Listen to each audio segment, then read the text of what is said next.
We have a great program here, so I want to jump in and get started. We have a number of speakers, and so today our focus on this Oregon Modeling Users Group meeting is how are government agencies integrating greenhouse gas analysis mitigation into their project prioritization and funding processes. The focus is picking projects with that greenhouse gas lens and specifically incorporating greenhouse gas into 3 different levels: the state level at the STIP, the regional level at the Regional Transportation Plan, and the local level with SIP and TIP processes. So I have a selfish objective, which is to inform some ODOT efforts that we have been asked to do by the governor's executive order last year, and that is to incorporate a GHG lens into the STIP process. So today I think we have a good selection of people here. For those who haven't attended these before, I think they're typically a mix of consultants, but also agency folks ranging from state, regional, city kind of attendees. So I won't have any kind of introduction for all those folks, but you can look in the chat box to kind of see the mix of people we have there. I'm going to start off with a little bit of the state perspective of what we're doing from the governor's executive order. So from the work that we've started so far on the STIP, the Statewide Transportation Investment Program, it's clear that the impact to greenhouse gas, to impact that, we will need to go beyond just ODOT's influence in prioritization of the nearly $1 billion a year program and all the projects that are in there. We're finding that a third of the projects are funds that sort of pass through with limited ODOT control, and much of that is funded by local agencies, which really then means that regions and local governments have a significant impact on these chosen projects. So it became clear to me that we need to work with a greenhouse gas lens at all these levels, which led me to wanting to pull together the panel here that focuses at the regional and local level. So just a quick backup on what we're doing at the state level before we dive into those other region and local levels. So we've been looking at the STIP, jumping into the governor's charge at the STIP that decisions are being made right now, the 24 to 27 STIP that's underway. And we're doing that in 3 parts. The first is looking at the program funding decision. So this is before there's any projects out there, just how much funding is going to different programs, and we've provided a new type of analysis to support what we think has been a rich trade-off discussion that's led to some funding decisions just this past December, where there was a significant increase in non-highway programs, a 60% increase relative to the last STIP cycle.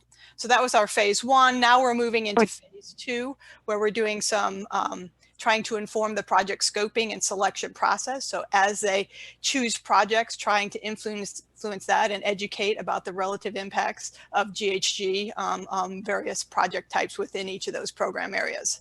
And then after we do that and projects are chosen, when we get to the draft STIP, we're going to be reporting on the full STIP investment program and the emissions from that whole investment package. And we're looking to track these phases over time. So with that background on a statewide view, I look forward to hearing about the case studies we've assembled here today, both from Oregon and California, about incorporating greenhouse gas lens through them. And I think specifically we've sort of asked each of our speakers to tell us a little bit about what the processes that they have incorporated GHG into programming and infrastructure and so forth. Secondly, how has this worked in practice? Has it worked or not? And then has there been impact on decisions? So I'm really happy and excited to be here to showcase all of these folks. And we have a great moderator in Chris, which I'll turn it over to now, who's done a lot of stuff on the national stage. So with that, Chris. Yeah, great. Thanks, Farah. So yeah, happy to be here today with everybody.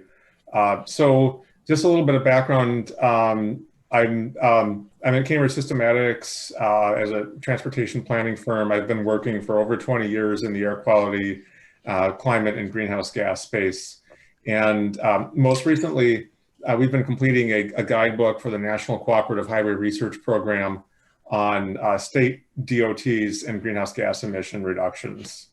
And as part of that work, we researched the state of the practice for DOTs to integrate greenhouse gas considerations into planning and programming, as well as to other aspects of their activities, and looked at the tools they were using.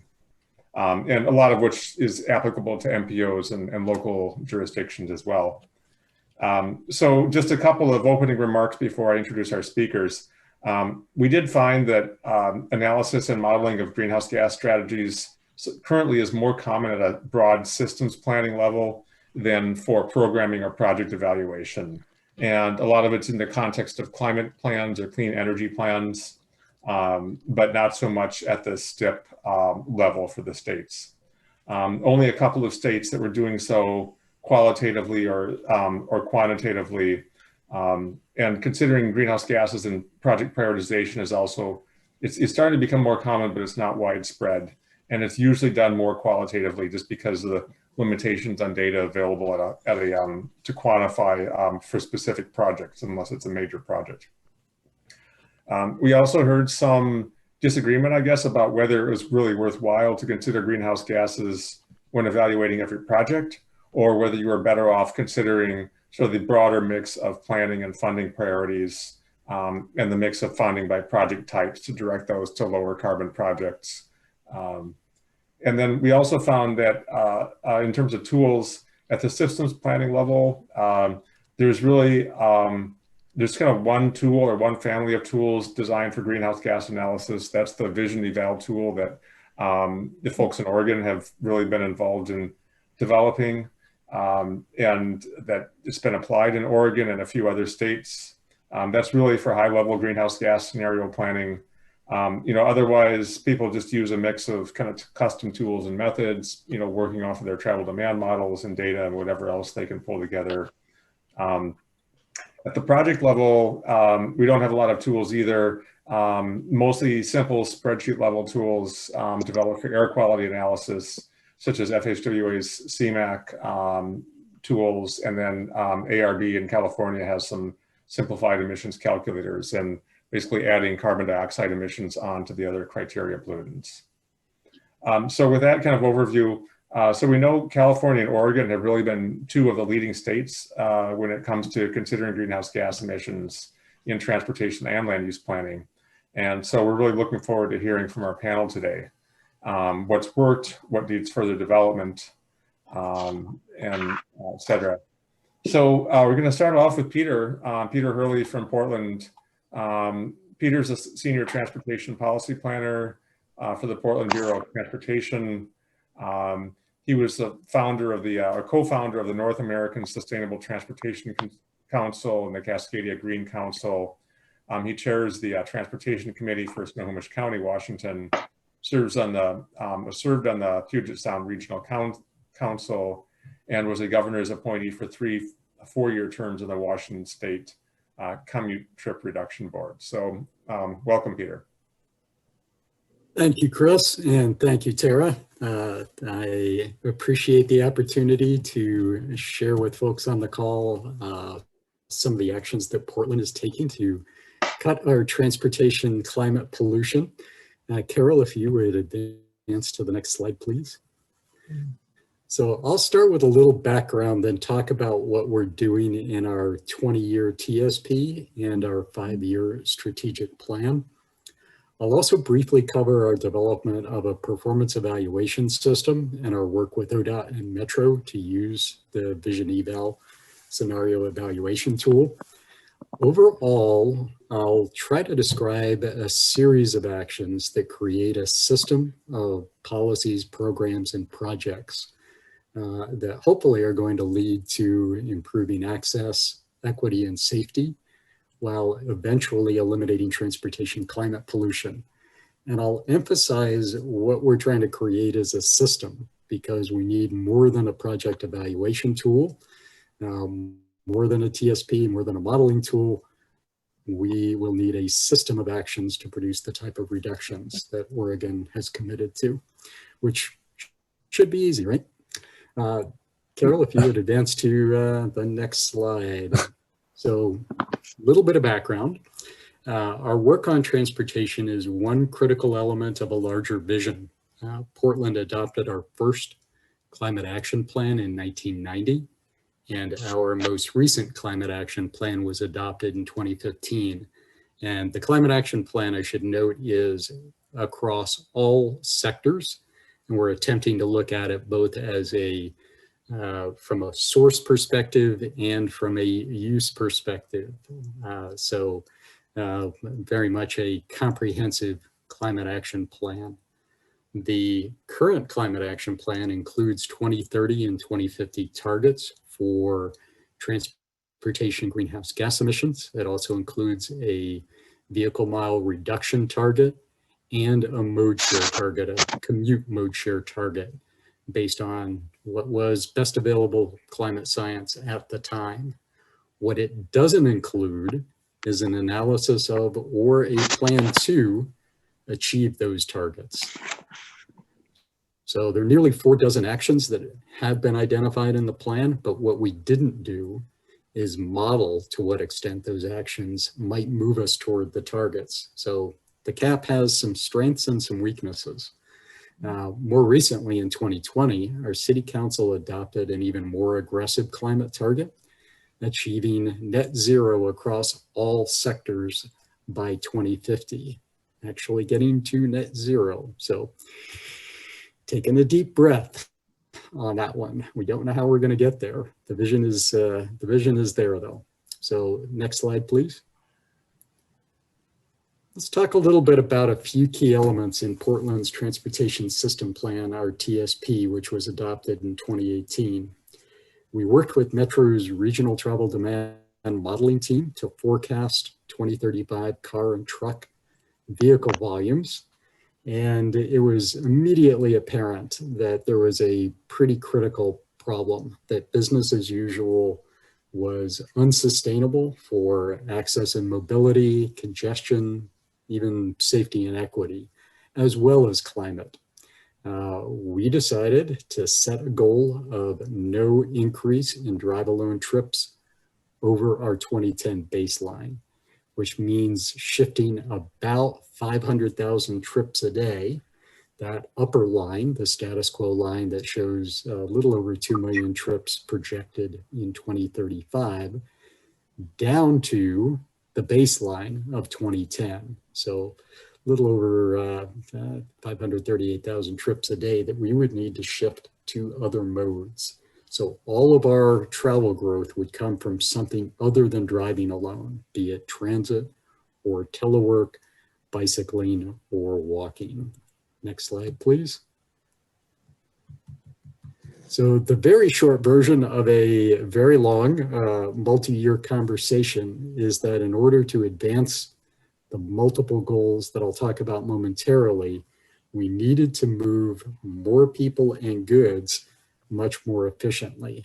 So we had established a series of targets, including reducing climate pollution by 50%, reducing vehicle miles traveled by 40%, recognizing that cars will be getting cleaner over time, so you don't have to have the same VMT reduction as your GHG reduction, and increasing mode share from around 45% non-drive alone in 2015 to about 70% non-drive alone by 2035.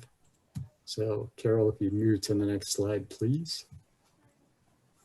We evaluated, there were 410 candidate projects with cost estimates over $500,000 and a dozen program areas, programs like transportation demand management and bicycle network completion. So we created a small panel to use both quantitative and qualitative methods to give a numeric score for each project for each of the 7 criteria on the screen. These were the criteria we decided to use to evaluate all our projects and programs.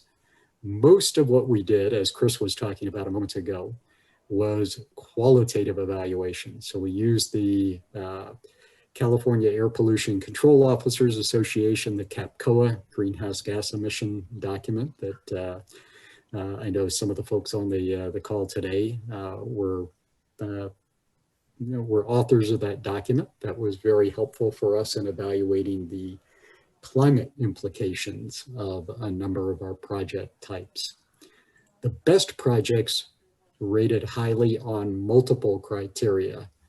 We decided that we were not interested in advancing projects that scored well on just one or two, or even three of the criteria. What we didn't do is rank projects from number 1 to 410 and then start trying to fund number 1, then number 2, then number 3. Instead, what we did is put the projects into 3 buckets. The highest scoring projects went into the first bucket, those that we want to implement in the first 10 years of our transportation system plan. And there might be somebody who has their microphone on, by the way. So if you don't have it on mute, if you would please do so, that would be great. Sounds like there's some background going on. Thank you. The second bucket were projects that we'd like to advance if we're able to afford them in the second 10 years of our transportation system plan. And the third bucket were projects that didn't make the cut because they didn't sufficiently advance enough criteria. There were relatively few projects that fell into that third category, but there were some that we identified that we just weren't going to advance in our TSP. So next slide, please. Very quickly, how are we doing? It's only been a couple of years since we adopted the TSP, but many of the projects and programs and policies we were already starting to implement.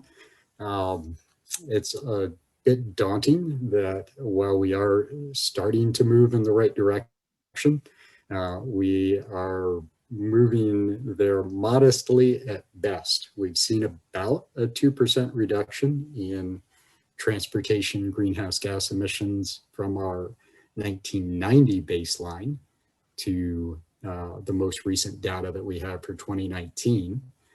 Total VMT continues to increase in the city of Portland, at least among residents of the city, while per capita VMT is decreasing. So it's starting to bend the curve, but definitely not enough. We are making some modest progress on mode share, particularly telework, obviously, since the pandemic that has skyrocketed. But even before that, telework was the fastest growing mode, in addition to bicycling, although bicycling has plateaued in the city as of 2019.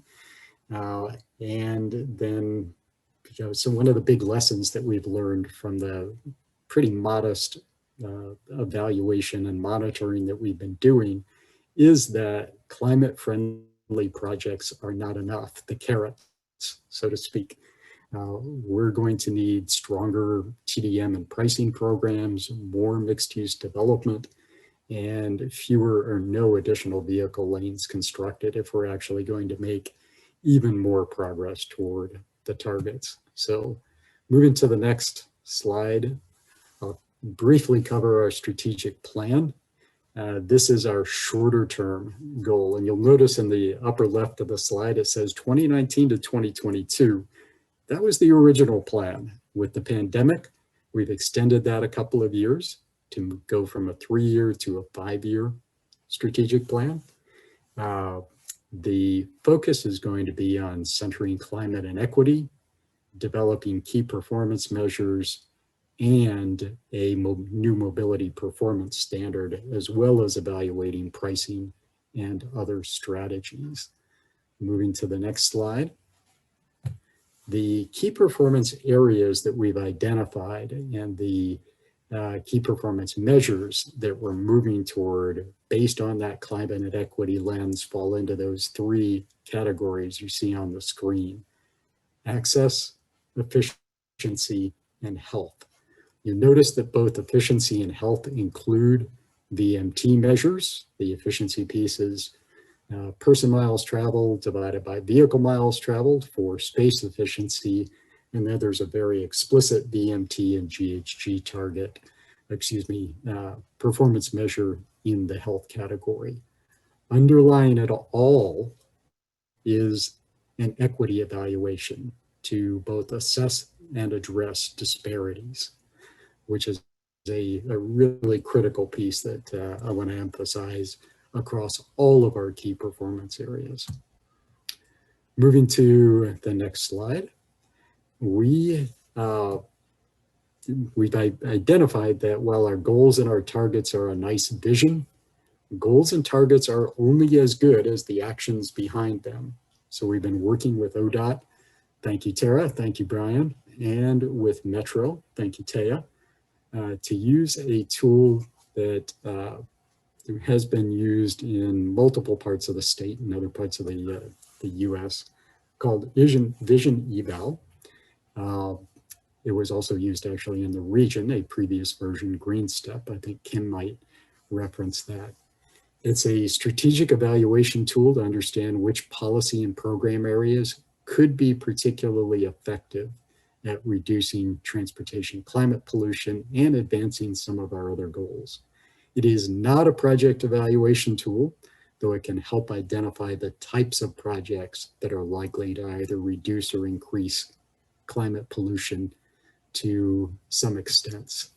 The next slide is a summary of one of our big learnings. We did an initial round of work with Vision Eval in 2020, which was valuable in helping us understand which areas to focus on to move us toward our goals. And our first and perhaps most important finding was that among the 11 scenarios we tested, we found that while each individual policy bundle is affected to some degree, the combination of policy bundles, specifically carrots and sticks, could be significantly more effective at reducing greenhouse gas emissions, VMT, and disparities. So carrots meaning actions that encourage people to take other modes, not only building infrastructure, but also TDM and other benefits, combined with sticks, actions that discourage low value trips like pricing signals,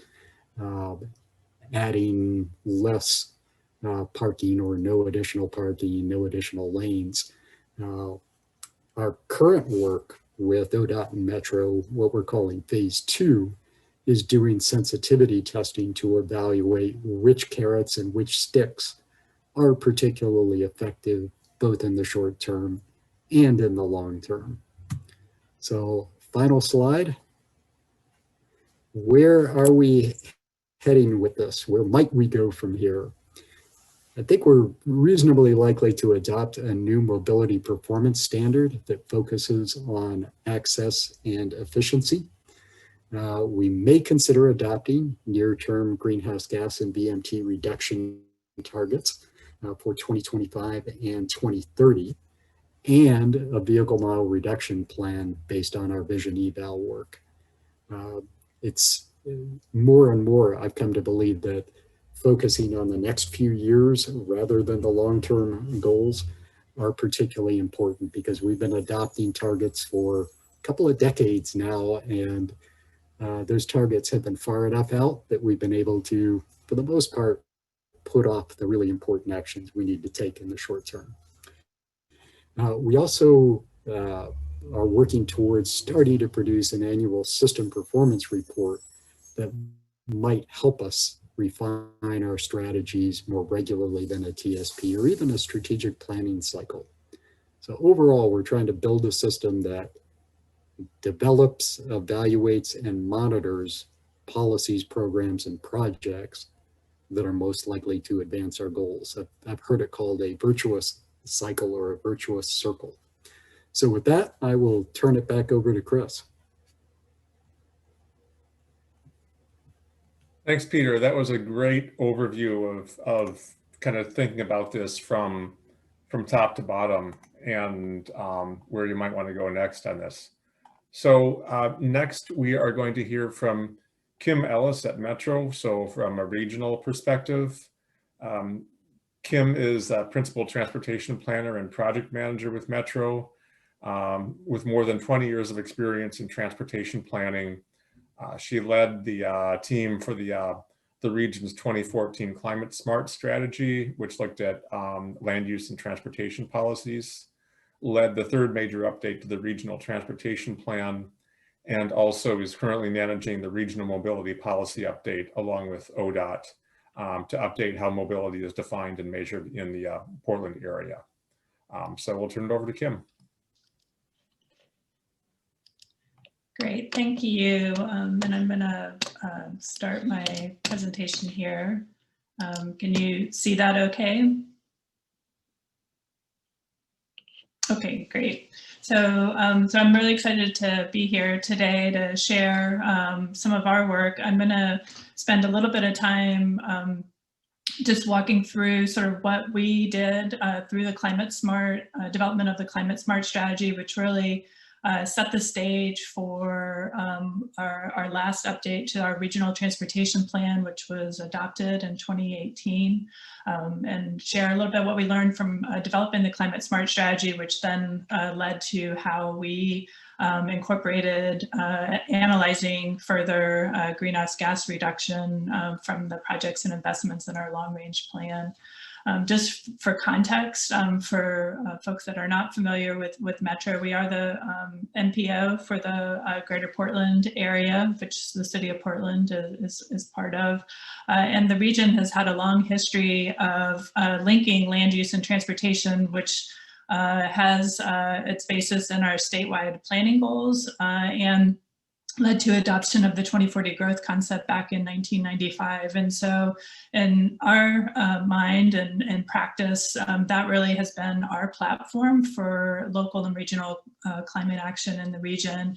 And implementation of that growth strategy is also implemented at the local level. So each city and county has adopted plans that fit their needs and priorities, but support that broader land use and transportation plan adopted by the region, working towards achieving all 6 of these outcomes, including leadership on climate change. The Climate Smart strategy was mandated for the region to develop out of legislation back in 2009, House Bill 2001. We spent 4 years as a region collaboratively developing it. This was the outcome of the strategy. It was adopted in 2014, approved by the Land Conservation and Development Commission the following year. And then our most recent update to the Regional Transportation Plan fully incorporated policies and investments that would help us work towards achieving the greenhouse gas reduction targets that had been adopted by LCDC. It includes land use and emphasizing low carbon development patterns, of which our 2040 growth concept, really that is what it is. Focusing growth and development in centers and corridors served by transit, more transit-oriented development and mixed use in those centers that you saw on the map, and working to maintain a compact urban growth boundary in the region so that people have the ability to drive less often and less distance to get to destinations. And then as part of that strategy too, supporting the state work to transition to low carbon and zero emissions vehicles, but in the RTP and in local plans, the things that we can influence more directly are expanding transit service, completing biking and walking networks. While we have a very robust transit and active transportation network, there are gaps all across the region, but also we have programs at the regional level as well as at some of the more localized level to provide incentives for people to walk, bike, use transit, and also to carpool, vanpool for commute and other trips. And then the region also has a pretty long history of using technology to help operation of the system, intelligent transportation system, signal timing, and then more recently we've been advancing practice on what we've called enhanced transit corridors, which is really trying to be able to move buses in those congested corridors more efficiently because of growing congestion on the transportation system, impacting their reliability and ability for people to get where they need to go using transit.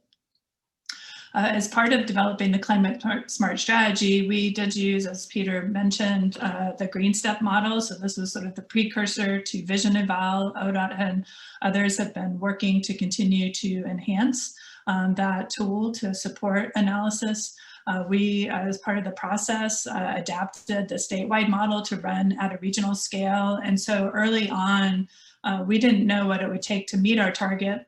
And so we used the model to do sensitivity testing, really to see what policies and investments would have the greatest ability to reduce greenhouse gas emissions in the Portland area. And so we developed, through that work, we found these areas had sort of the greatest potential for reduction. We also developed a star rating, a climate benefit rating system, just to help communicate that.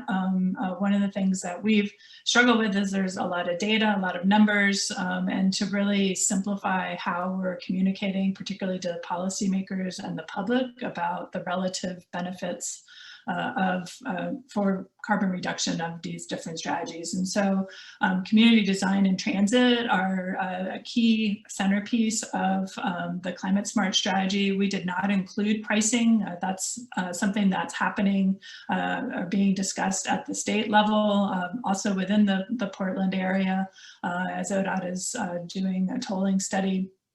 And then work is continuing to happen at the state and hopefully the federal level to continue to advance the transition, because those are the transition of the fleet is a key part, but you can't get all the way to our greenhouse gas reduction targets with just changes to fleet and technology. You do need to have walkable communities and expand transit. So those were the greatest reduction potential in the region.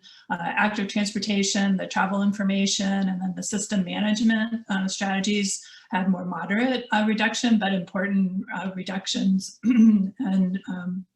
And then, not surprising, the lowest potential reductions really were from adding capacity to the system. And while recognizing that doesn't mean you don't make those kinds of investments, we just need to be really intentional about where and when those investments are happening, and also recognize that different parts of our region are at different stages of development and have less developed transportation networks.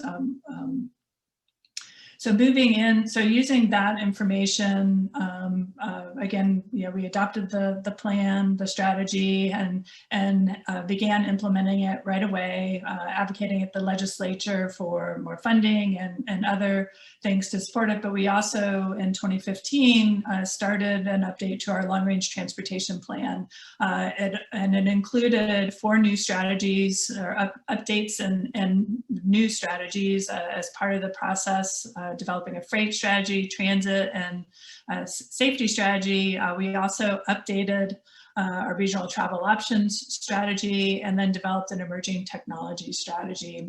Climate Smart, you see there on the bottom right, we already had an active transportation plan that had been more recently updated. We are actually in the process of updating our system management and operations plan for the region right now. All of these elements and the new RTP have greenhouse gas reduction as a key area of focus. And development of the plan and those strategies really relied on significant, important technical analysis, but really also focusing on public engagement and understanding what priorities people had for investments in the transportation system, and the kinds and the outcomes that we should be getting as part of investing in our system. And these 4 areas, we have 11 goals in the RTP, the Regional Transportation Plan, but these 4 areas really emerged as part of the process as our priorities for how we're investing. And similar to what Peter described, while equity and safety, climate, and reducing congestion are a top priority, we want to have investments that are actually helping us address all four of these areas to the extent that we can. And so with that in mind, we went through our process to update our investments in the plan. And here you can see our financially constrained priorities really focus, the biggest, the majority of the investment is in operations and maintenance, both of the road and highway system, but also transit. But we have significant expansion of transit capital, our MAX line, streetcar, as well as frequent bus and enhanced transit corridors. We do have a highway investment that has been approved by the legislature, and planning work is happening. And then other investments in our roads, completing our active transportation network, expanding travel options programs, as well as our system management and operations strategies. And getting to that set of that investment package, we really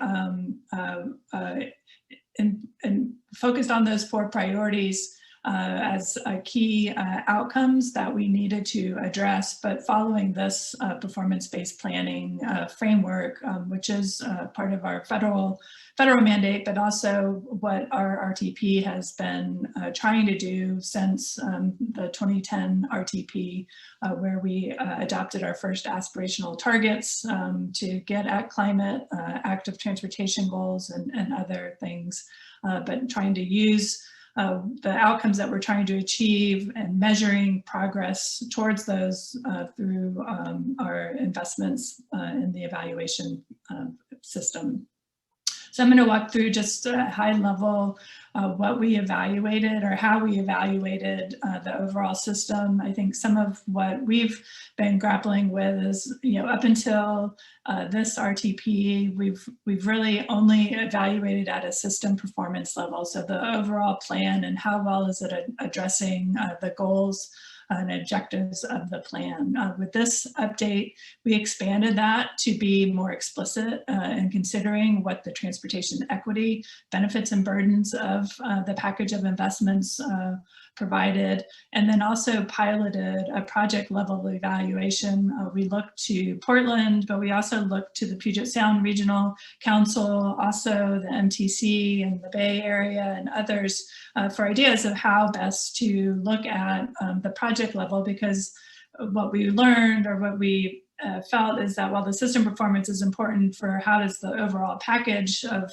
projects perform, and that's similar on the equity analysis as well, but how are individual projects actually helping contribute to reducing greenhouse gas emissions, improving safety, improving those equity outcomes, and also addressing congestion. So these are just some of the examples of at a system level. We're a growing region, and we'll expect to continue to grow. And the investments really did a lot in terms of addressing the transportation needs and serving those needs, and also resulted at a system level of significant reductions in pollutants of air quality, but also greenhouse gas emissions towards the target. We also saw, I think at a 4% level, reduction in VMT per capita. In our equity analysis, we looked at what was important to historically marginalized communities. There was a lot of engagement in identifying these priorities, and so the evaluation looked at how well improved access, or how well access was being improved for historically marginalized communities to jobs, to essential destinations, in terms of access to travel options, and access to transit, complete active transportation networks, which are important from a climate perspective, also improved traffic safety, as well as public health. Other two priorities around displacement and affordability had been identified through the process, but we just don't have the technical capability to evaluate that at this time. But essentially, this analysis compared for historically marginalized communities and identified in the darker census tract areas. These are areas of concentrations of those communities relative to the rest of the region as a whole. And then for the project evaluation, what you see here is what we piloted. We evaluated those 10 categories that I showed in an earlier slide, those evaluation factors, the criteria that we looked at specific to air quality and climate change. We're really trying to assess how well an individual project could reduce air pollution, air toxics, criteria pollutants, as well as greenhouse gas emissions, and whether or not a project would reduce VMT in an area that had higher concentrations of particulates or sensitive populations and land uses. Again, this was a pilot. We ended up tabling it because we just didn't have the capacity to really do. We have 1,000 projects in the RTP, and I'll walk through a little bit of some of the things that we are contemplating as we go forward.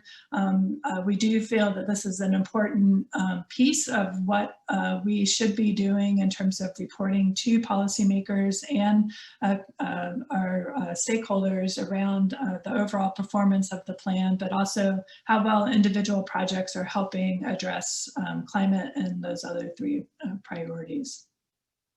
But we use the evaluation, the overall system evaluation, and the transportation equity analysis, including the greenhouse gas emissions analysis that we did using the travel demand model and MOVES to report back through a series of regional leadership forums that resulted in recommendations to further refine the project list to better address climate, safety, equity, and congestion. And so we reported the results, had regional discussions around that, and then policymakers directed local governments and other transportation providers to update their lists to look at shifting things to the near term, also better highlighting how projects actually help improve equity, safety, climate, and congestion, and then potentially shift projects that were outside of our constrained project list and our what we call our strategic list,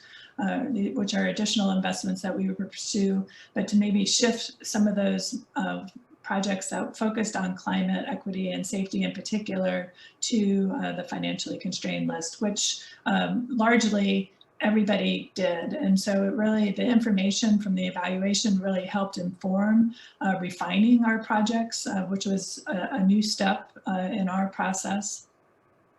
And in terms of the evaluation of our climate outcomes, we found at the end, as we did the final evaluation, that we are on track to meet our greenhouse gas target. As part of our adoption of the climate smart strategy, we set out a monitoring set of targets that were really tied to the types of investments that were included in the strategy. And that's largely what we are monitoring right now, and then using MOVES to evaluate the greenhouse gas emissions. There is a disconnect of that because our target that was developed at the state level, which the climate smart strategy was developed to meet, was using the green step model. And so, and I'll talk a little bit more about that. You cannot compare the two. And so we simply reported what the reduction was, but really focused on the investments and policies that we had assumed in our climate smart strategy as a way of tracking whether or not we're on track or need to make some course corrections.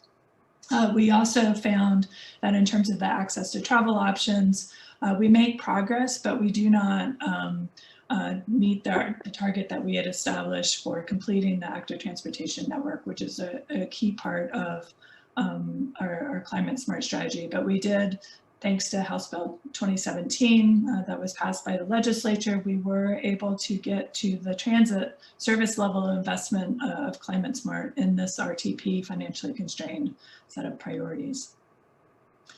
So we met it, but what we learned through that process, we can meet our goals if we can fund and implement our plan, but we do need to do some more work to prioritize our projects and programs around their carbon reduction potential. And deferring the project evaluation, while disappointing, was the right thing to do, but we want to continue to work to improve our tools and our ability to measure and track carbon emissions over time.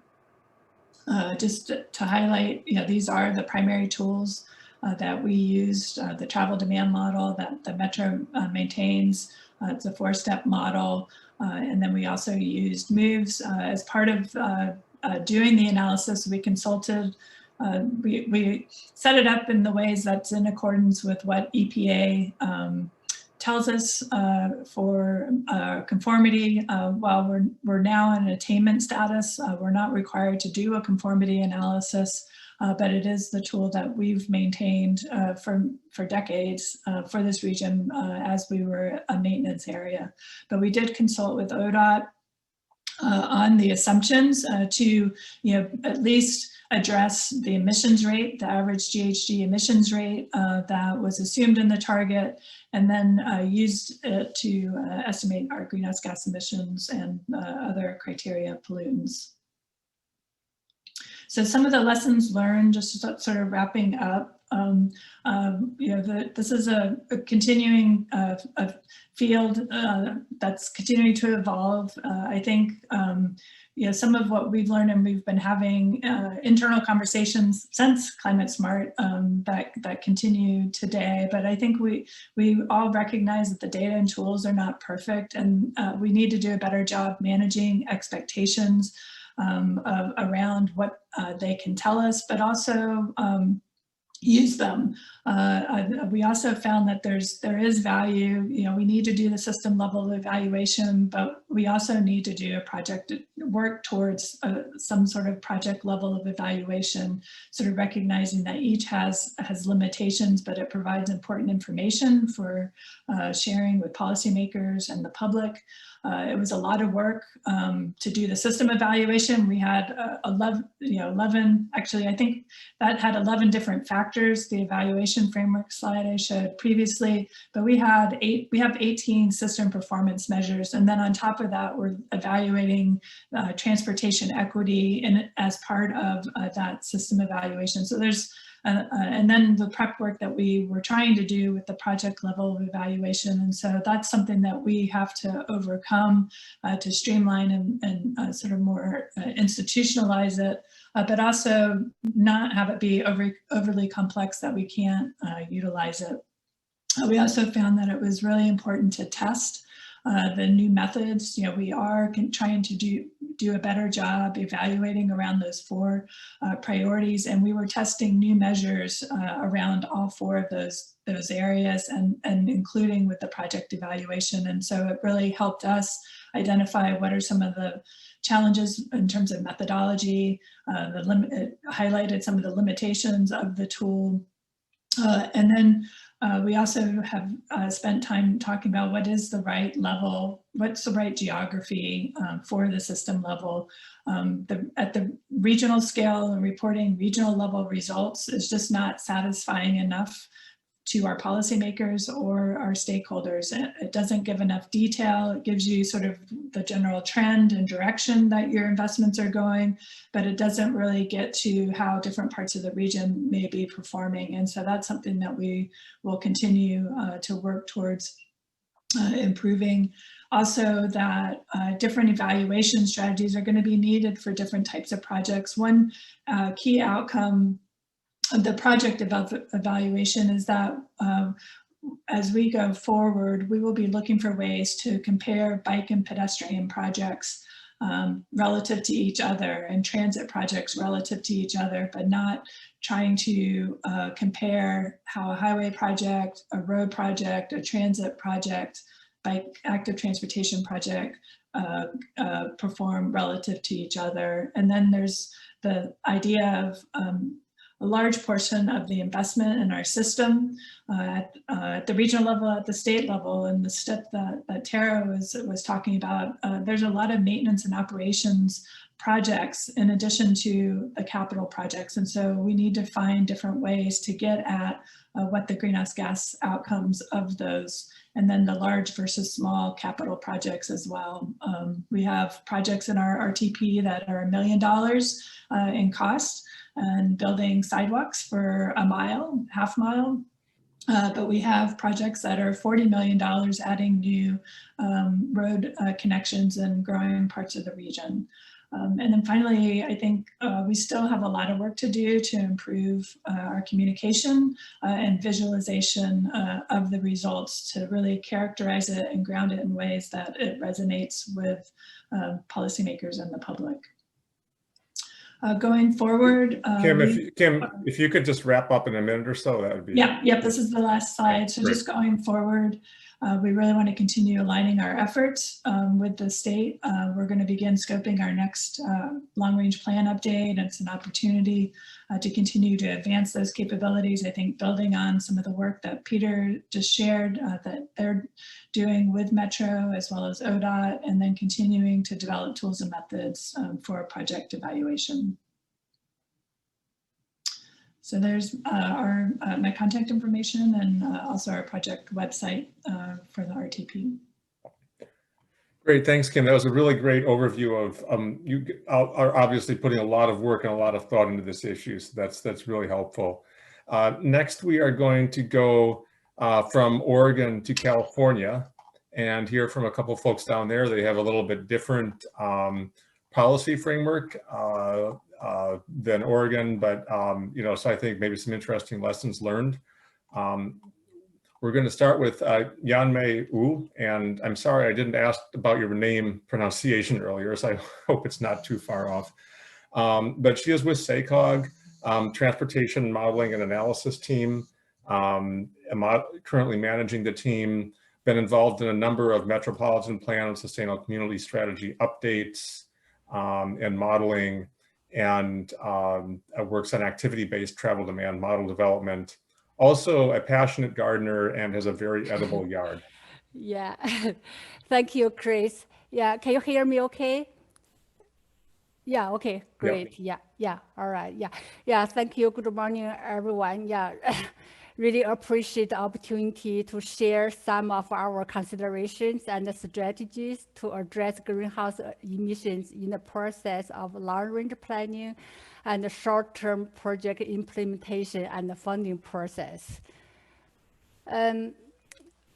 Here's a kind of outline of my presentation. I will start with some background information about the California state laws legislations related to climate goals and GHG reduction targets, especially those ones relevant to our planning process.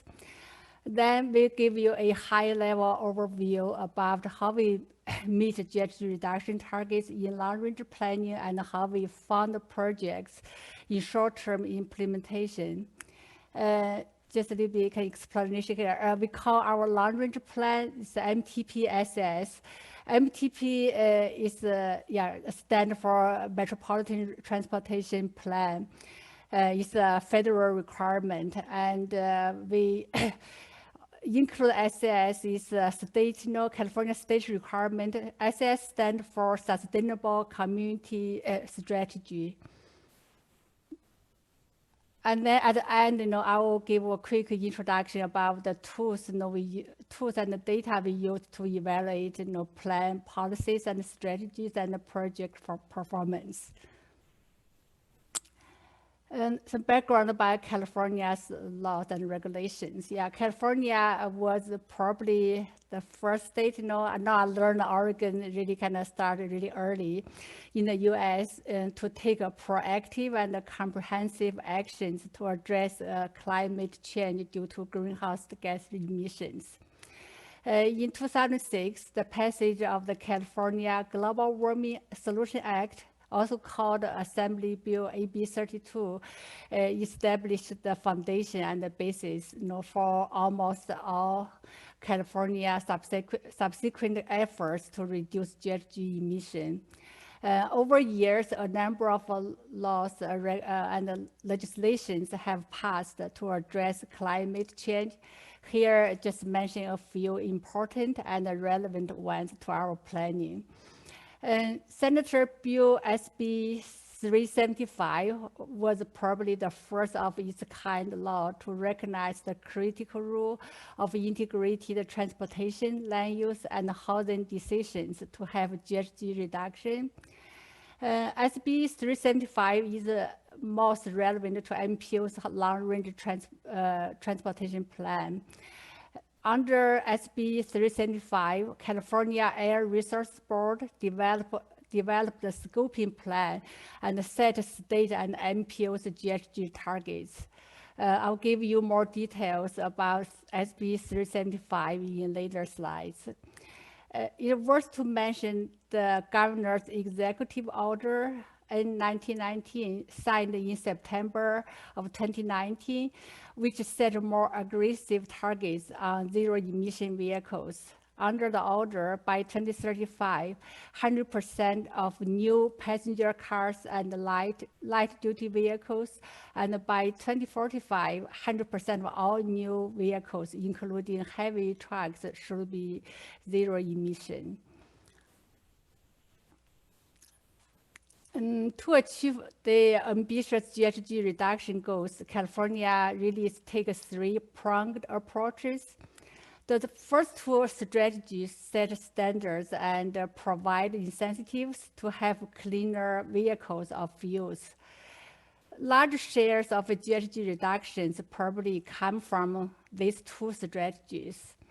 However, the third one, reducing VMT, is more sustainable and more relevant to our MPO's planning work because it takes a multi-front approaches, integrated in the land use and the transportation development, encourage multimodal travel, and promote healthier lifestyle. Why VMT reduction? Because the SB 375 focuses on GHG reduction from passenger vehicles, which account for roughly 30% of greenhouse gas emissions in California currently. So VMT is the first kind of line measure to compute GHG from passenger vehicle travel. So the emission tools, such as MFAC, will be used to compute GHG based on VMT. So later I'll mention VMT a lot. So more on SB 375 on the next slides. Senator Bill SB 375 requires MPOs like CCOG to include a sustainable community strategy, in short is SAS, in the regional RTP transportation plan or metropolitan transportation plan. It's MTP in our case. MPOs in California are responsible for conducting land use and transportation planning in a way that reduce greenhouse gases from cars and light-duty trucks. Under SB 375, the California Air Resources Board is responsible for issuing greenhouse gas reduction targets. The metric is defined as a as a percentage of reduction of GHG per capita by 2035 as compared to a 2005 baseline. For CCOG's current MTPSS, CARB assigned CCOG a target of 90% per capita greenhouse reduction. SB 375 also provides several CEQA reform provisions. CEQA stands for California Environmental Quality Act. This includes streamlined review and analysis of residential or mixed-use projects consistent with the SS. Also modified review and analysis through a expedited sustainable community environmental assessment for transit priority projects. In all the cases, MTPSS environmental impact report will serve a fourth tier environmental document under the CEQA. Also now some state competitive funding program requires SAS contingency. For example, in 3 major regional projects sponsored by CEQA, will be awarded around 145 million in funding from our SB1 grant because they are consistent with our SAS framework and goals.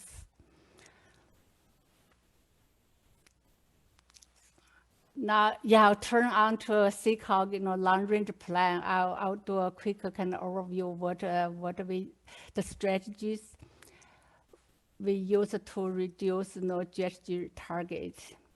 And CEQA is CEQA region is located north and central of California. It's closer to Oregon, to your state. CEQA member agencies include 6 counties and 22 cities in these 6 counties. You all know, probably know that California state capital is located in the city of Sacramento, in the county of Sacramento there.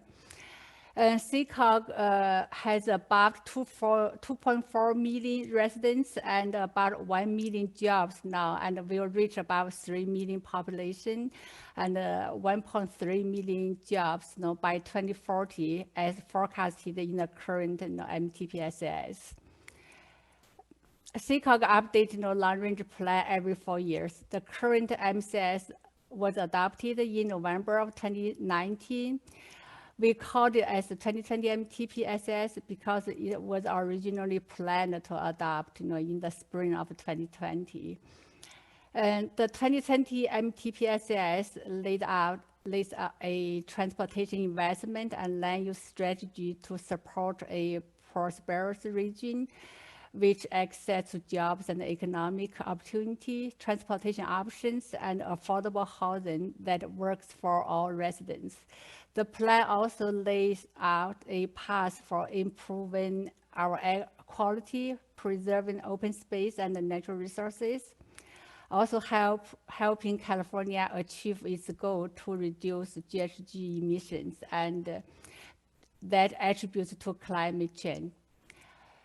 California Air Resources Board has approved our SAS with strategies leading GHG per capita reduction of 19% by 2035, comparing to a level in 2005. I'll give a quick overview about our strategies. Next slide.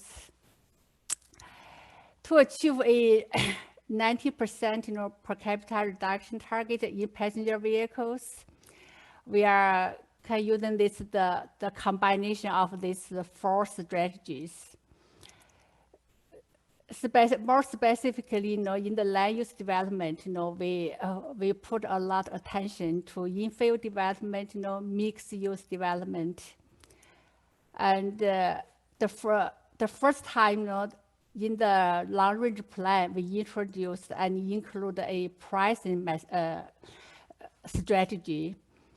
We include facility pricing and also the mileage fee based user fee, actually it's kind of moving fuel tax to mileage fee. Also kind of fund projects, like to the RTS, TDM, and also the electrification of the transportation system.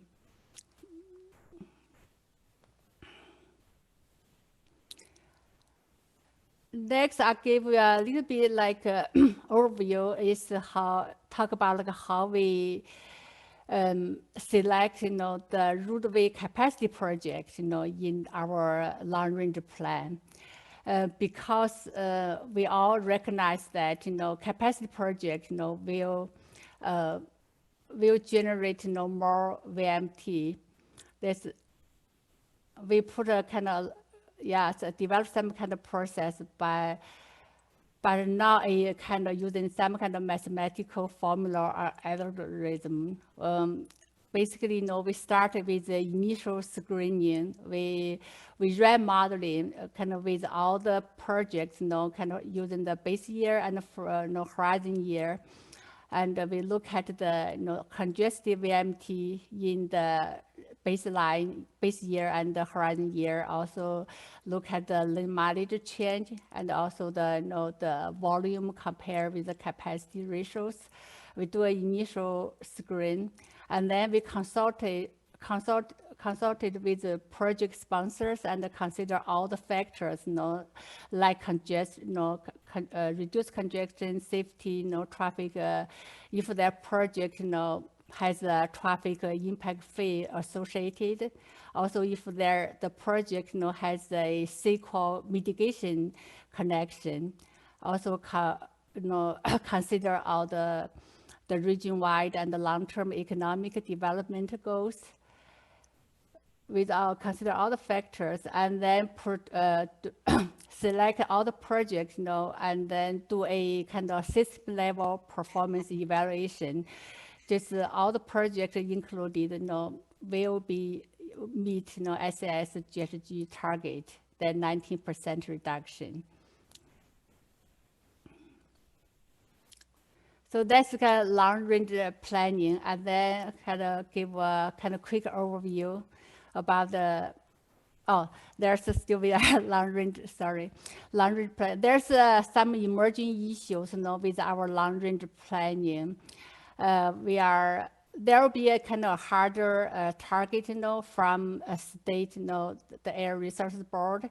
So, for example, in the 2016, in the last MTPSS, the state gave us a target 16% reduction, and then in this as MTPSS. So we have a 19% reduction target. It's and then the CARB is considering maybe have a more aggressive target in the next MTPS, and also the target is applied to all projects, not like in SECOC region. It's like, we need to consider of the inter-regional travel. What's the impact, to our region? And there's also a question from all the MPOs, there's a VMT target, I didn't kind of mention that. So the VMT target for the MTP is a 14% reduction from a baseline.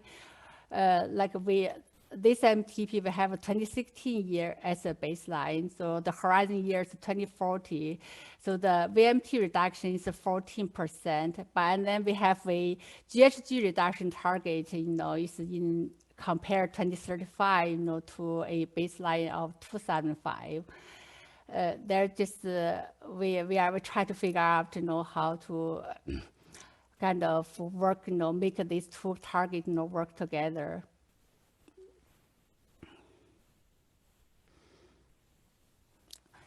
Now, moving to short-range planning, I'll give just kind of quick overview how the process works, and then how we the strategies to set out the factors to select to fund the project and the priorities. The funding program not only account for 7% of the overall 35 billion budget kind of accounted in the SAS. That's a small amount, but we have a greater control. So the project side, we have a cycle is about 1 or 2 years, we have a cycle. So probably during the cycle, we allocated about 100 to 200 million. The project with this multiple programs, we have active transportation program, and we have TDM, there's housing programs. And then the criteria is really multiple. It's not just GHG. I gave you more details in the next slide. Yeah, next few slides. Basically, MTP SAS, kind of acting as an umbrella. So in the short-range funding process, our project, is in the SAS. So there's anything we selected is add up to a lower GHG in a long range. We developed a online tool we call a project performance assessment. For each of the projects, we look at the context kind of area. We develop 7 indicators, kind of criteria, to do a apple-to-apple comparison using a lot. We have assembled quite the data layers together, like all the traffic and the VMT from base year and to the horizon year. We also look at the equity, the environmental justice area, how the people affected by the project. The guideline really emphasizes on the project readiness and the current needs. Next slide. So just give show you kind of the quick the outcome or the 7 performance outcomes associated with all the measures we use to evaluate the benefit of each of the projects. It's basically so the VMT reduction is kind of a first goal, the outcome, and also we consider if it's towards relieve congestion, if there increase multi-modal travel, and also we look at long-term economic benefit, and there's if it's improve good movement. We have kind of a lot the agriculture, like a service and a market there. So we also look at, the farm to market travel. And the safety, security, definitely is a very important one. Also, like, we also look at, the maintenance, and the state of good repair. On top of this, we also consider equity in all of these, the indicators and measures.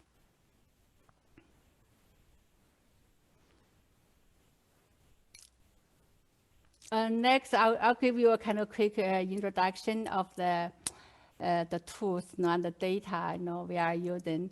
CCOG is maintaining a activity-based travel model.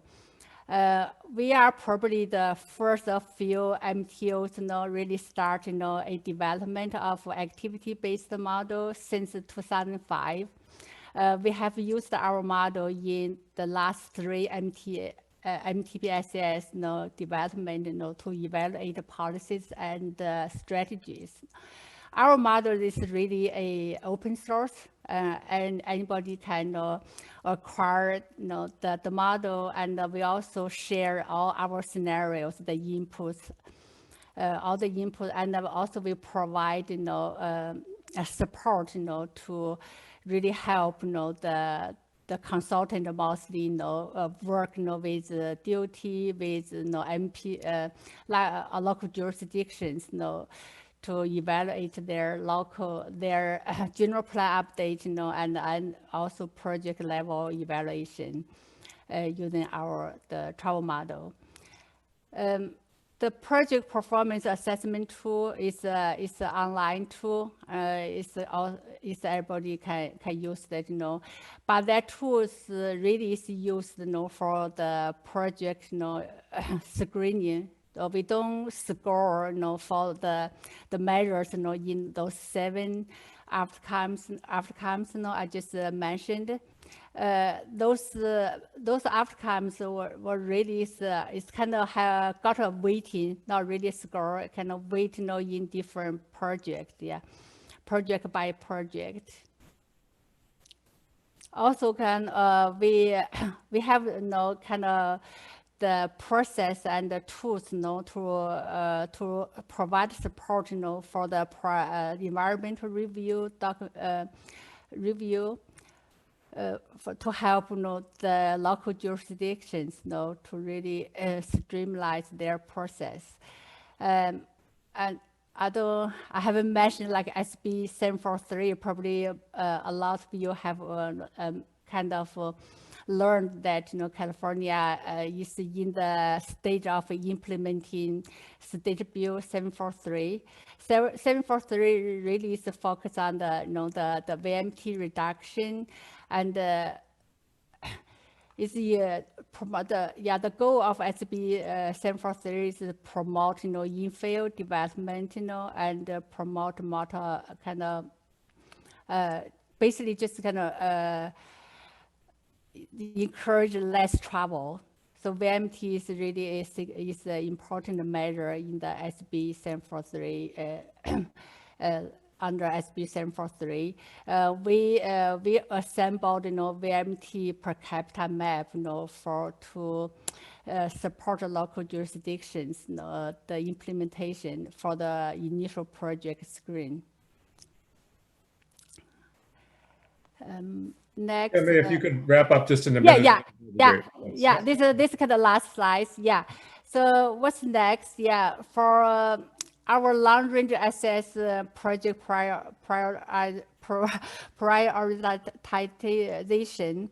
Yeah, we are in the kind of thinking. Yeah, in the consideration, develop more kind of robust, rigorous phasing analysis for project including the access.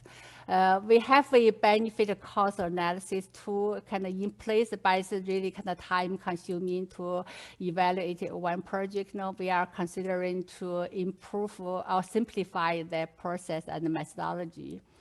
For short range projects, we are considering to expand, improve, the data layers, and also may improve the PPA tool, the project performance projection performance assessment tool, the user interface, make it more stable and robust. And and also we are considering we have a big data pilot, kind of in progress in the final evaluation stage. Yeah, Replica, most of you probably heard about that, But we are thinking, to do a collaboration with local jurisdictions, to have a long-term, big data platform to support, all the project, evaluation. Yeah, that's the kind of end of my presentation. Thank you. Great, thanks so much. That was a great introduction to what California is doing with a different regulatory framework than Oregon. One thing I was going to say is, if you have questions as we go along, we should have time in the Q&A to get back to those, but go ahead and type them in the chat box, and there may also be some that can be easily answered online, as well as probably some that may be worth more discussion. So our final panelist today is Chris Bryland of Farren Peers. He's a transportation planner with over 15 years experience. He's led numerous studies on greenhouse gas impacts of land use and transportation plans, as well as looking at vehicle modes, fuel sources, and freight systems. He led the freight analysis for the Oregon Sustainable Transportation Initiative and is working with ODOT and Metro on new performance metrics. So thank you, Chris. Great, thank you all. Let me shift my screen here and get this going. There we go. Sometimes it goes into weird presenter mode for you guys. Are you seeing the full slide or the notes screen? We're seeing the full slide. It looks good. Perfect. All right, thank you. So yes, my name is Chris Bryland with Farren Peers. I am a California refugee, but I do a lot of work in California. I'm actually based in Seattle with Farren Peers, and I've actually had the pleasure of working with all the agencies that were previously talking here. And I'm going to give a bit of I guess, a practitioner's view. So we had some great examples of how agencies are bringing in GHG analysis and decision-making into the decision-making process for implementing different projects within their jurisdictions. I'm going to provide a bit of what we as a private consultant do working with these types of agencies and some of the analytical challenges that we saw and solutions that we're seeing out on the horizon. And I recognize we want to have some time for Q&A, so I'm going to go a little quickly here. But if there's questions, just feel free to pop them in the chat, and we'll see what we can address in Q&A. So quick outline, I'm going to go over some of the drivers of GHG emissions analysis in California. It's a bit different than what we see in the rest of the country, and I'll get into a little bit of the what and why, but a lot of the lessons learned are applicable in Oregon. I want to talk a little bit, again, from a practitioner's view, some of the thorny GHG analysis issues that we get brought into as a consulting firm, because I think there's a lot of interesting outcomes there, and it gets into the complexity that once you start to do the analysis that inherently comes about. And then something that's new in California are trends in GHG mitigation from transportation, and I'll talk a little bit about that. But first off, just on the slide there's Oregon's GHG profiles. There, transportation is the largest share of emissions, and this is common across most, at least of the Western states, depending on where electricity is generated. That varies a little bit, but transportation is usually number 1 or 2. And that's certainly the case in California. One thing that was remarkable in looking at this slide that I thought was interesting the other day, California has halved their GHG emissions from electricity, which put transportation squarely at the top of the pack.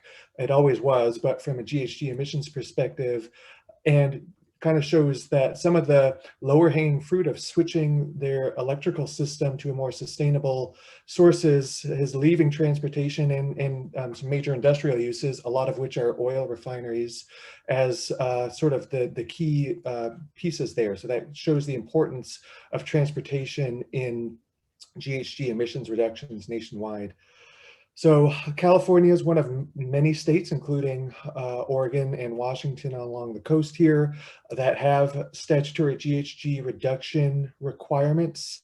And so as more states adopt these requirements, more states are needing to report and analyze the emissions related to transportation and land use decisions. And clearly California has been doing this along with Oregon for a while.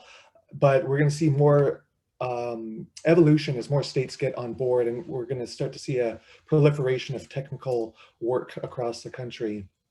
But one thing I wanted to mention that's a bit unique from a California perspective is a key driver of what the analysis looks like in the state has to do with CEQA, the California Environmental Quality Act.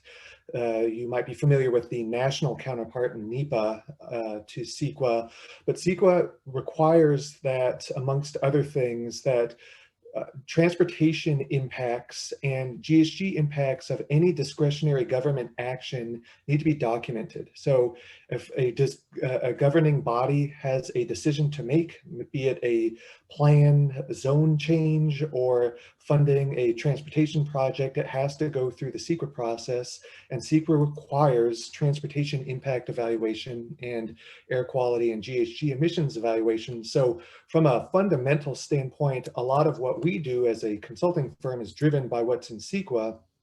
And there's some unique flavors to that have been evolved through the decision-making process that I'm going to get into.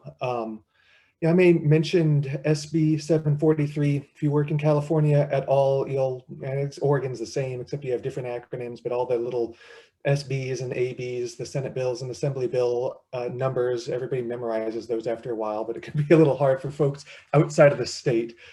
SB 743 is notable. This catches a lot of attention across the country because this is the law that aligns the state's GHG emissions goals with metrics for identifying transportation impacts. And short story here is that this is the law that eliminated the use of level of service for transportation impact analysis in EIRs, or the environmental impact reports generated by CEQA, and instead defines that you have to ensure that there are fewer, that basically you're meeting those regional GHG emissions targets, like I mentioned for SACOG, at a 19% reduction.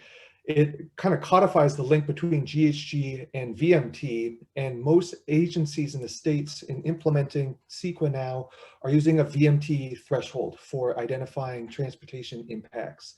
They can still use level of service for local purposes, but that can't be used as a basis for approving or rejecting, for example, a plan amendment, equivalent of what you guys have in Oregon.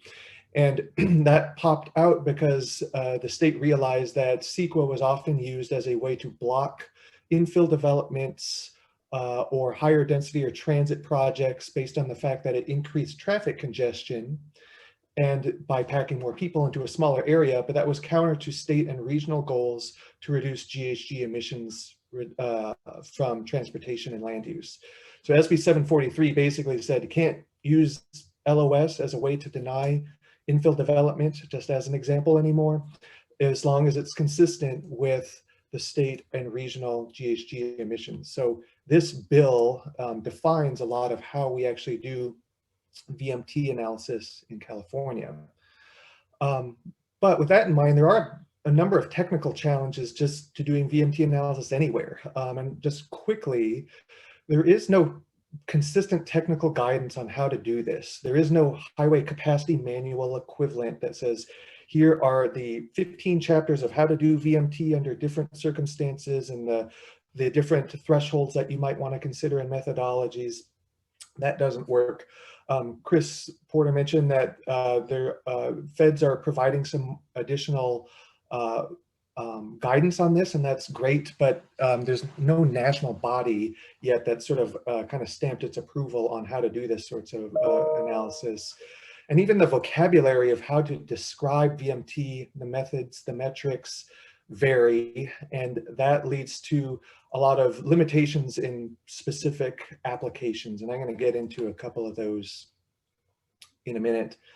And so with that background in mind, I wanted to get into some of the more specifics of the evaluation challenges, and some of them stem from what type of VMT to measure.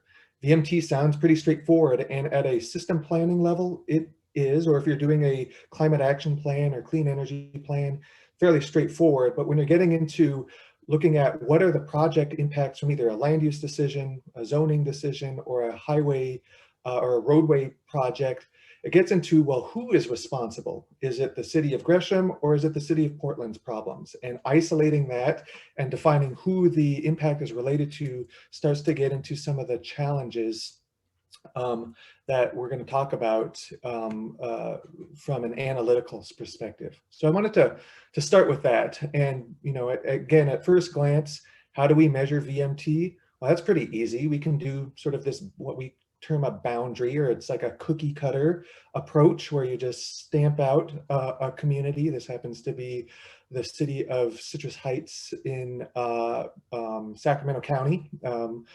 And you can just take a cookie cutter and look at all the VMT that's generated in there. And that's fine for an inventory analysis, for example, for that community, but it's a problematic when we're trying to assess impacts and responsibility.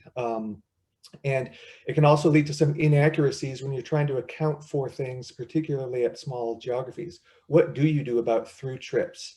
What do you do about trips that cross jurisdictional boundaries? And those start to matter when we're trying to parse out what are the specific implications of, for example, rezoning a portion of that city? How do we account for their impacts versus the traffic that's flowing in from the surrounding communities? And that's kind of where CEQA gets wrapped around the axles, because as is anything, lawyers get involved and things get very complicated very quickly. So that's sort of the background behind some of the issues that we often get brought into.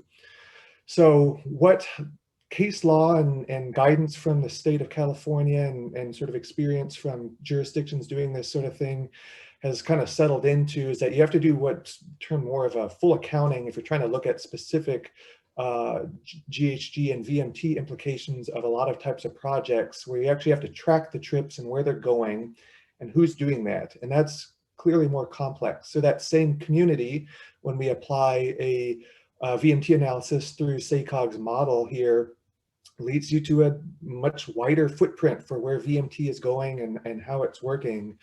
That refinement allows you to answer additional questions that you can that are necessary to avoid double counting and attributing some of the impacts. But it is a major source of confusion and complexity once you start to track all those trips that have left the city of Citrus Heights and are going to different areas. Well, whose responsibility are those? And this is where some of SB 743 has had to weigh in to help clear that out. And as Oregon and other states are looking at this, these sorts of complex questions need to be answered. Doesn't mean you have to do it the way that it's done in California, but it does need to be answered so that we can clearly start to understand how different VMT and GHG implications are tracked and who is attributing the benefits and consequences of that. So in brief here, SB 743 transportation analysis only looks at home-based trips. So home-based work and home-based other trips are the only thing that are specifically tracked, and this is off of the current guidance from the state. And home-based work trips, I'll note that half of those home-based work attribution goes to sort of the residential end and half goes to the employment end. And I just used some generic examples here of an office and a residential project. And what that means is that some non-residential uses like retail, as an example, they influence or affect VMT, but they're not specifically generating VMT from an SB 743 lens. So in other words, the households are sort of the fundamental unit of analysis that we're looking at from an SB 743 lens. And that has some significant implications for looking at how a city might want to do a plan amendment, because they could rezone and do a lot of infill retail, for example. If they're a retail poor community, that retail in the SB 743 sense wouldn't generate any VMT impacts.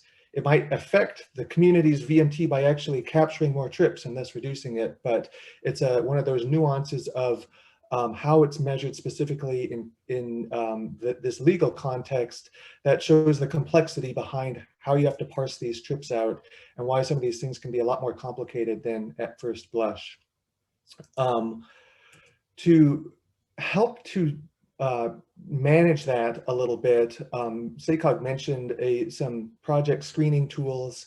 These are popping up all over the state and in different contexts. This is an example of a tool that our firm helped develop for Lake County, which is off to the west towards the coast, that provides a quick analysis of whether or not a development is likely to meet or not meet the state's sustainable community strategy at first glance. And it's based primarily on where that project is located and its likely VMT generation against the regional VMT targets. And so this strips a lot of the complex modeling away from the process, because for an individual project, that type of modeling can be so onerous that it's difficult to carry out. So a lot of communities are looking for these screening tools to at least provide a initial, yes, you meet the regional greenhouse gas emissions target or VMT target, or you don't, and you either do or you don't require mitigation, because communities are generally not in the business of trying to deny legitimate land use permits, but they also need to satisfy the state's requirements. And so these screening tools have emerged as a way to make this a lot more practical. However, I'd say if you're a jurisdiction in Oregon and looking for land use approvals, this can work well. But when it gets to more specific city or county-led efforts, you're going to have to fall back on typically more complex analysis tools to be able to answer the types of questions.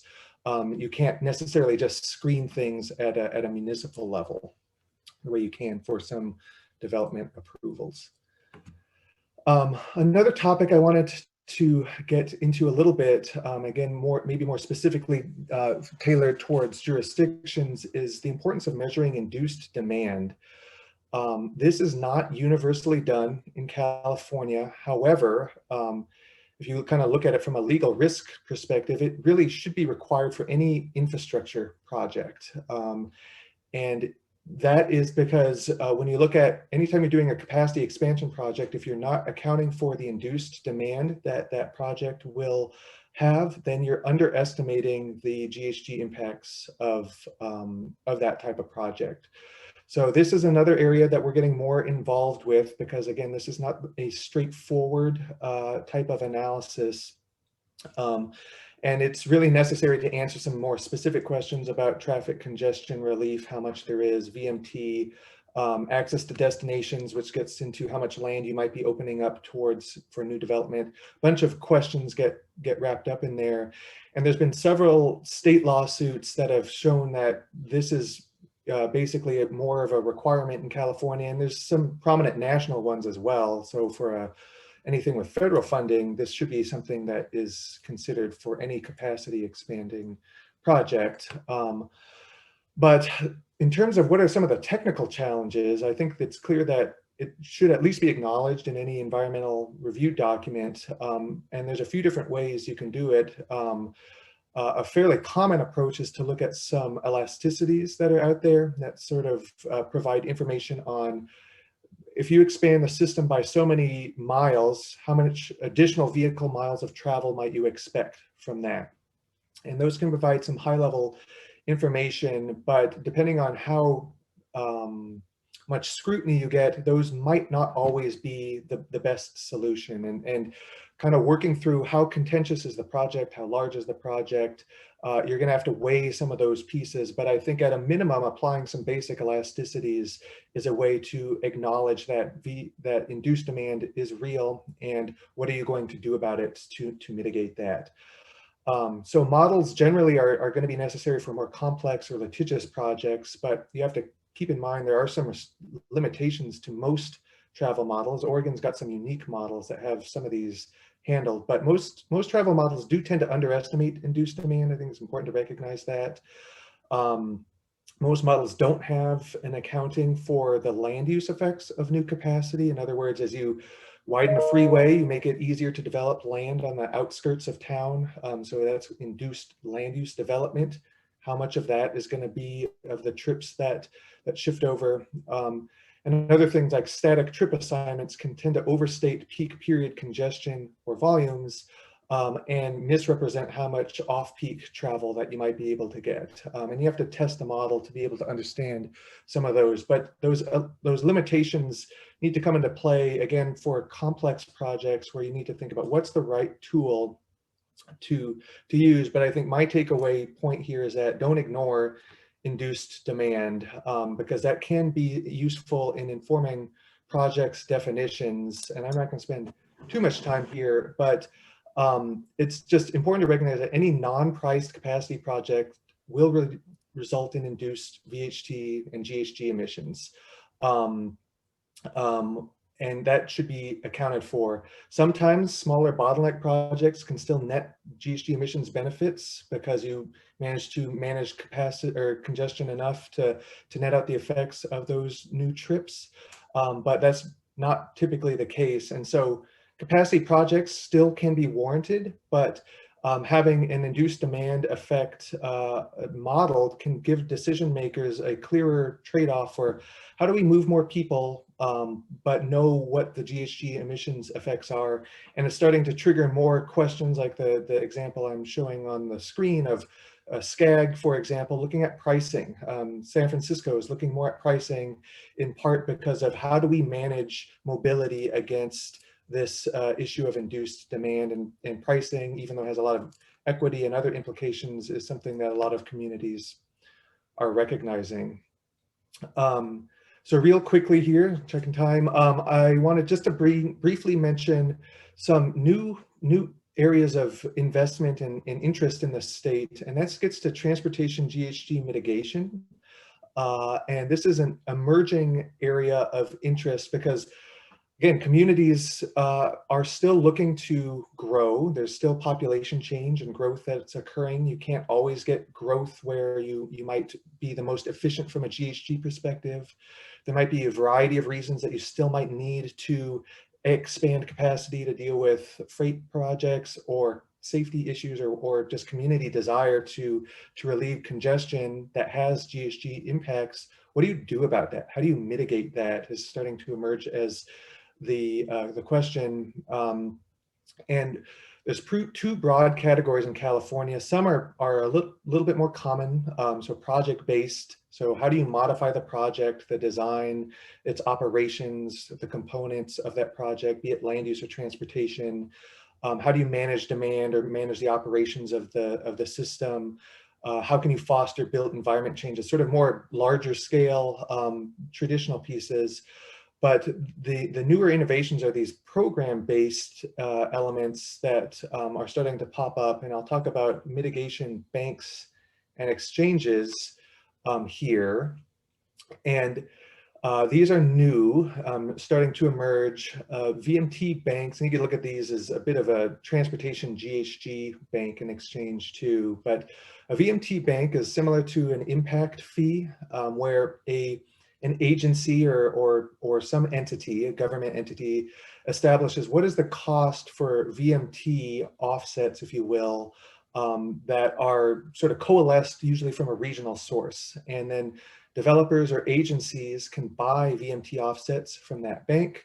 And then that agency has to implement whatever they got funded so that you can actually demonstrate that that offset was executed. And as an example, in Los Angeles, the LADOT, LA Unified School District, is looking at having offsets be funding bus pass programs for high schoolers because they have demonstrated that those can reduce GHG and VMT.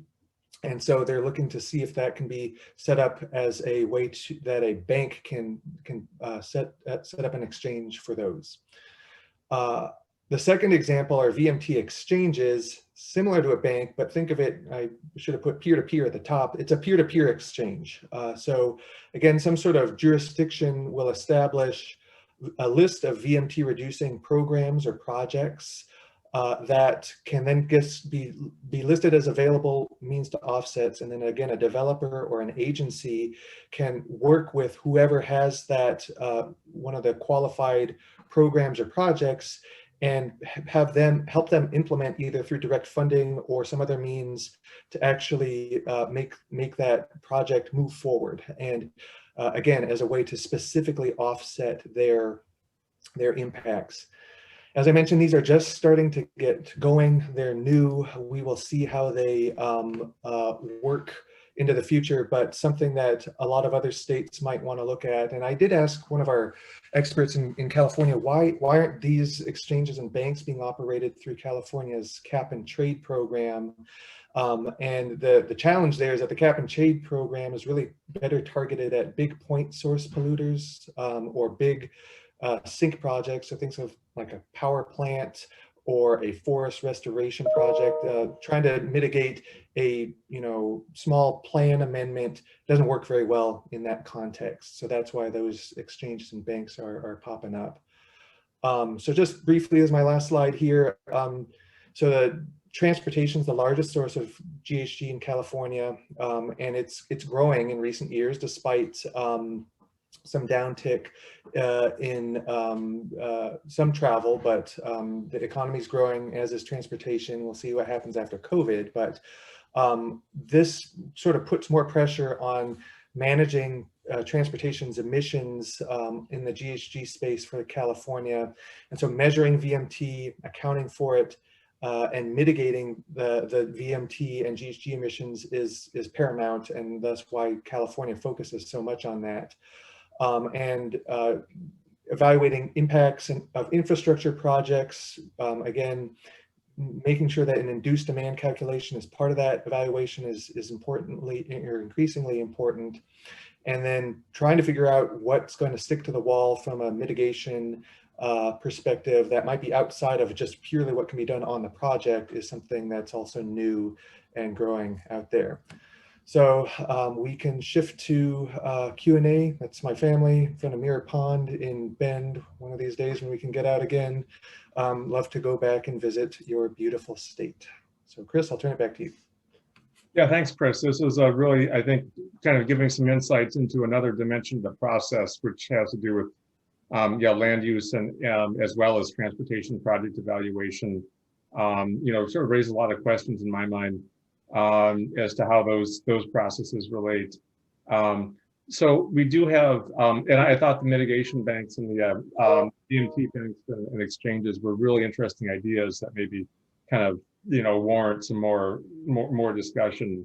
But I just wanted to say a couple of things. I mean, going back to the big picture, we're looking at how we really bend the curve to achieve really aggressive, increasingly aggressive greenhouse gas reduction targets. There's a whole issue of how much can you get there from VMT versus technology. I would ask, there's two critical questions there. Number one is, what appetite do we have for measures that really aggressively reduce VMT? And I think the answer so far is not very much in the United States, and even in places like Oregon and California. The second question is, what do we assume for our baseline electrification forecasts? Which there's a lot of uncertainty there. It's certainly becoming more viable now, more realistic. But if we're going to get to near zero or even zero targets by 2050, we need to be running clean vehicles, clean fuels on a clean grid. And so then your VMT reduction becomes almost secondary in terms of achieving other benefits or reducing the need for electricity demand. The other thing, just to point out, I guess, one of the questions had to do with trucks and freight, and something that we tend to, I think, give short shrift a lot, but it is a faster growing emission source than passenger travel, and also I think harder to control. Because we don't, we have a lot less that we can do in terms of the mode shifting. Again, we're going to rely a lot on technology for that side, but it's also, and then you're talking about trucks that travel between states, between jurisdictions, and so the regulations really got to come more from a federal level. The final just thing to think about, I guess, long term, it also came up in the chat, is post COVID. What's going to happen? There's potentially effects that reduce VMT, like telework, potentially effects that increase VMT, like mode shifting away from transit. A lot of things to bring into our scenario analysis. But I wanted to sort of take, we got a limited time for a question and answer, but I did want to kind of come back to our, the objectives of the panel, which was to really to look at picking projects, and I guess to ask if any of the panelists want to weigh in, if they're what processes are you looking at that are both simple enough but also sensitive enough, when you're evaluating projects to really support a robust conversation on the trade-offs and looking at greenhouse gas emissions versus mobility and safety and all the other things, and access and equity and all the other things we want to achieve with transportation. So I don't know if any of the panelists want to weigh on that question. What can we do that's simple, that's not too resource intensive, but also provides the right information for decision makers to make the big trade-offs?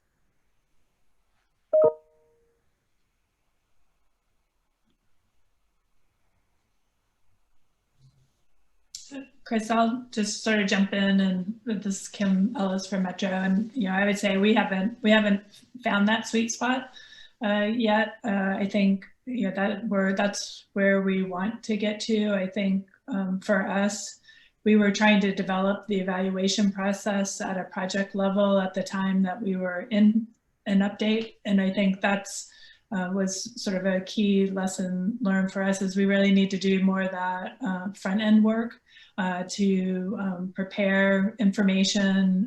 I think do some more testing of how well it worked. We developed a spreadsheet tool, but we also didn't, which was, I would say, modestly effective, but then also the data that we wanted to use self-scoring, or so that project sponsors could assess their own projects and then submit that, but then having the data in a format that was online to help inform how they scored their projects was another piece. And so I think it's a big lift to do, but we need to do it on a front end of a process as opposed to while we're in a process of evaluating projects.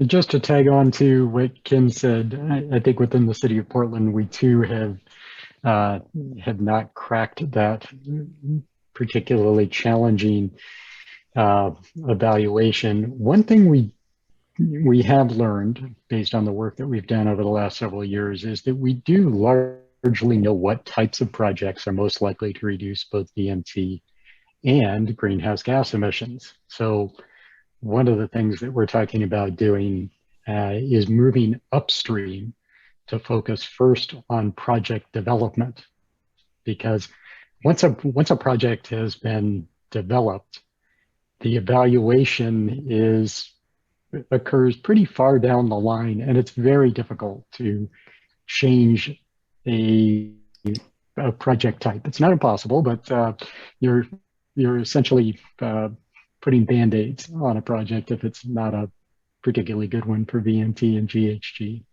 So one of the things we're talking about is shifting to more upstream work and providing more guidance to project developers on what types of projects we need in order to be able to reduce VMT and reduce GHG. So I'm interested in, and we haven't implemented this, but I'm interested in having that conversation amongst peer agencies in Oregon and Washington and California, frankly.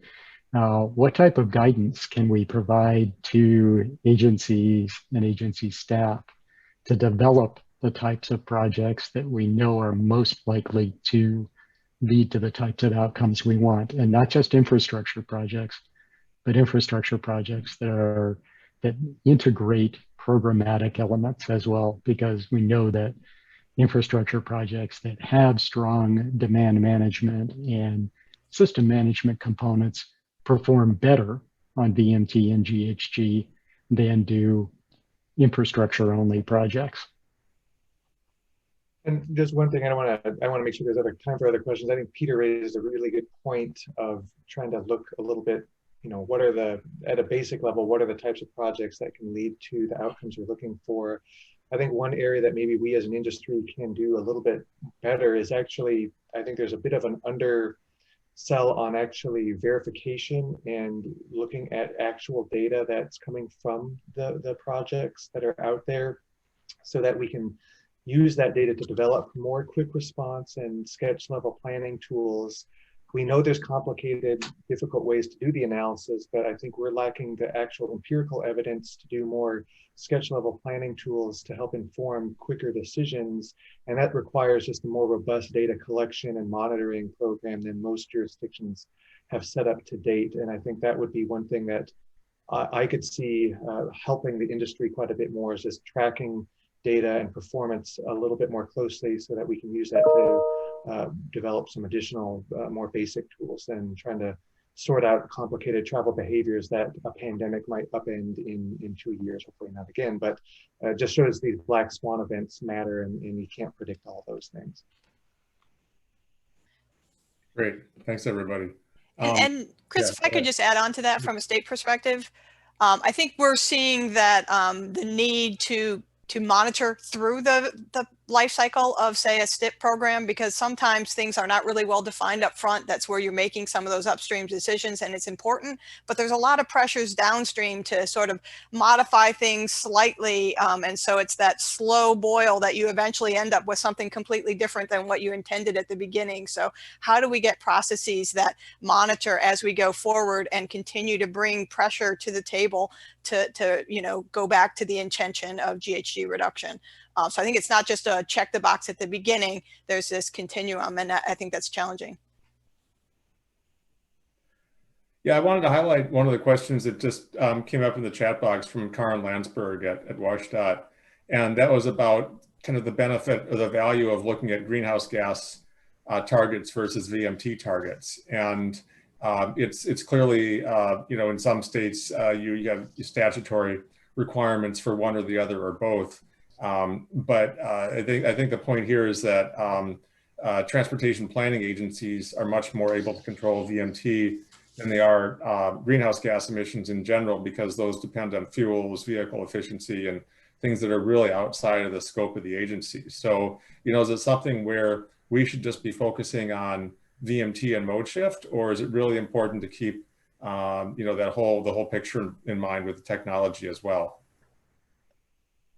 It's a really great question, and it's something that we in Portland have learned a lot about over the last few years, and credit the Vision Eval work for a good chunk of that, to recognize that while electrification is clearly important and there are actions that we can take at the city level, whether it's EV ready buildings or some charging infrastructure, that for the most part, where we really have influence at the local level, and to a large extent at the regional level as well, is on the VMT side of greenhouse gas emissions.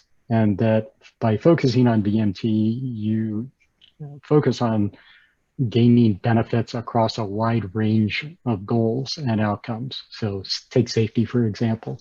When you reduce VMT, there's a strong correlation between reducing fatalities and serious injuries and reducing VMT that isn't the case with electrification, for example. There's also substantial equity benefits because of the reducing travel time, for example, for people that are more transit dependent, that you don't get when you're just shifting the type of vehicle or the fuel source of the vehicle. And the list is pretty long, I won't go through it all. But by focusing on reducing VMT, we're seeing substantial economic, environmental, and equity benefits for people and businesses in Portland. And we have considerably more leverage over that than we do broader electrification trends. So that has become more of our focus. In fact, I think I had a single bullet in one of my slides about the potential for creating a vehicle mile reduction plan. That would be something new for us, but it's something that we are discussing at this point in time, of really focusing on VMT reduction as well as strategic electrification. And by strategic electrification, that would be things like, where can we intervene around electrification that we have both leverage and is relatively low cost? So perhaps e-scooters, e-bikes are much more of a bang for your buck electrification strategy than privately owned electric vehicles, for example.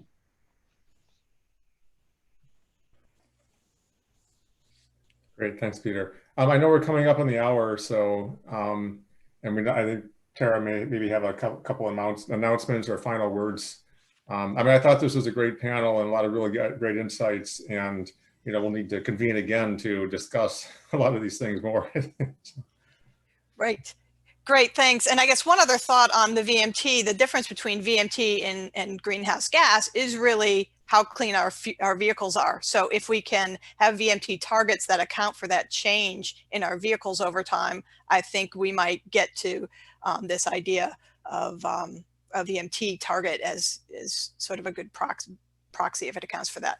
Anyway, so great. I totally agree with Chris. This is a great starting of a very complicated conversation, and appreciate all the perspectives and just, generally all the good work that people are trying these out. We're not necessarily succeeding. At the end of the day, a lot of this comes down to individual choices, and it's the carrots and the sticks. So we need to prioritize projects, but also people need to make individual choices, and how do we, move the needle on that. So totally appreciate this beginning or middle of a conversation, certainly not the end at this point. Wrapping that up then, a couple announcements I'd like to make. There is a committee that sort of was responsible a little bit for coming up with this panel, and that is the broader umbrella group that the OMUG here is under is the Oregon Modeling Steering Committee, and there is a GHG subcommittee. And I think, Carol, you were going to put the link to that for friends, particularly probably in Oregon, as we look at the data and tools that are needed to support the policy. It's not a policy forum, but it does look at where are the gaps in our tools and data. So being a friend to that group, you can hear about what we're doing on that front. And then the other thing I would say next on the agenda for this OMUG group here with the various events is something in February that's going to follow on the heels as we do every year on the TRB conference. That's a virtual conference going on now over the next week or so. And then there'll be a little sort of conversation led by Joel Friedman at RSG for this OMUG group. So look for that announcement in February. And with that, I think it's it. I want to thank our great panel here for the really interesting, diverse set of pieces of this complex conversation. All right, thank you. Bye-bye. Thanks, everybody. Thanks so much. Thank you. Thanks, everybody. Thank you.